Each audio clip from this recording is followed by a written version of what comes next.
তুমি হইলে অনেকটা পোড়ামাটির আসবাবের মতো, ভাঙলে খালি সারাটা বাইরে, তোমরা দেওয়া তৈরি কিছুই হইব না। সবাই খালি আমার উপদেশ দেয়। তোমার এটাই সমস্যা জানো তো, কারো কোনো কথা শুনবা না, কেউ কিছু কথা বললে তেরা তেরা কথা কইবা, তার লগে ঝগড়া করবা, আর শত্রুতা বাড়াইবা। আপনি আমার সম্পর্কে কিছুই জানেন না। মানুষে বোঝা যায়, জানা যায়, আর তাই আমি মানুষে জানার চেষ্টাও করি না। আচ্ছা, এই যে তুমি লীলাবতী সরকারের সাথে লাগতে যাও, পারবা লীলাবতী সরকারের সাথে? পারবা না। যেই যুদ্ধে তোমার পরাজয় নিশ্চিত, সেই যুদ্ধটা করার দরকার কি? আর আরেকটা কথা, অশিক্ষিতের সাথে কখনো ঝগড়া করতে দেবে না, তাহলে সে তোমারে টাইনা তার পর্যায়ে নিয়ে। আনলিমিটেড লাইফ চলুক গ্রামীণ ফোনের মান্থলি প্ল্যানে, এক প্ল্যানে 1 মাস। এত কিছু না কয়ে আপনি আমার সমস্যার সমাধানটা দেন। আমি তো কোনো সমস্যাই দেখতেছি না, তোমার সমস্যা তুমি নিজেরে ঠিক করো, সমস্যার সমাধান হয়ে যাবে। আচ্ছা ঠিক আছে, আমারটা আমিই দেখুন। আপনি যেহেতু আমার সমাধান দিতে পারবেন না, আপনি যান। ধন্যবাদ। আচ্ছা শোনো, আরেকটা কথা কয়ে যাই তোমারে। কি কইবেন জানি, এত দিমাগ ভালো না, তাই তো? না, আমি তোমার এই কথা বলবো না। মানুষের দিমাগ থাকা ভালো, দিমাগ থাকলে মানুষ মানুষের পাত্তা দেয়।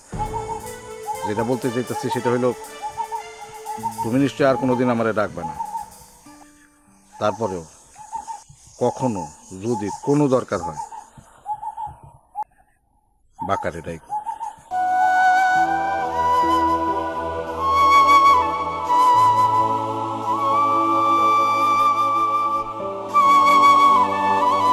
আরে আপনি বুঝতে পারতেছেন না, শুধু শুধু আমার ফোন দিয়েন না।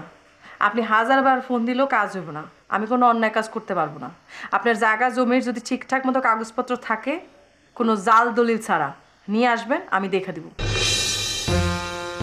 না ভাই, আর কোনো কথা নাই, আপনি সব ঠিকঠাক মতো কাগজপত্র নিয়ে আসেন, দেখে আমি হয়তো সই করে দিব।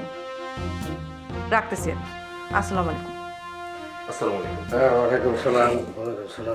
ম্যাডাম, আমি তাহলে ফাইলটা নিয়ে আসি। ও হ্যাঁ, যাও নিয়ে আসো। ভাইজান, আব্বাস বিয়ে আমারে ফোন করছিলেন, আমারে সালিশে যেতে নিষেধ করলেন। কেন? কইলো আমি নাকি তলে তলে গাছ কাইটা। কোনো কথা শুনবে না, তুমি সালিশে যাইবা? অবশ্যই যামু। আর আমি ঠিক করছি উগান্ডা ভাইয়ের লগে রুহির বিয়া দিয়ে দেব। অলরেডি এই আওয়াজ আমি দিয়া দিছি তারে। হ্যাঁ, কয় উগান্ডা আমার পোলা, তোমার কে? আমি কইছি উগান্ডা ভাই আমার ভাই হয়। বলে কিসের ভাই? বুঝছি আমি। আচ্ছা ভালো কথা, তোমার প্রিপারেশনের কি অবস্থা কত? সব ঠিক আছে ভাইজান। কেউ জানতে পারেনি তো? মনে হয় না, আর জানলেও কোনো সমস্যা নেই। আমিও সব রেডি রাখছি, সালিশ আমি যাবো না, কিন্তু আশেপাশেই থাকুন। ভাইজান আপনি আগে আসেন না, আমি যদি সামলাইতে না পারি তারপরে আসেন। আপনাদের সালিশে দেখলে আব্বাস বিয়ে মাইন্ড করতে পারেন, মনে করবো যে আপনি আমার পক্ষে আছেন, আমার সাথে আছেন। মাইন্ড করুন, বুঝুন, চাইছে তা করুন। আমি একবারে কাঁচা দিয়ে নামছি, টিকলিয়ার দিয়ে নামছি। আমি আমার বউরও কয়ে দিছি আমি তোমার পক্ষে আছি। কোন কি খোয়া ফেলাইছেন? আসবে হবে কিছু কয় নাই? আরে কইব না, আব্বাস বেগের বোন না। শোনো, তুমি উগান্ডার একটু সাহস দিও। দরকার নেই, উনি এইটাই জানো যে আমি ওনার কেউ না, আমি ওনার পক্ষে নাই। ও ভালো কথা। চান্দু কিন্তু তোমারে সালিশে যাওয়ার সময় বাধা দিতে পারে। সমস্যা নাই, বৈরাম খান সাথে আছে না। ঠিক আছে, আমি আসি। টেনশন করো না তুমি।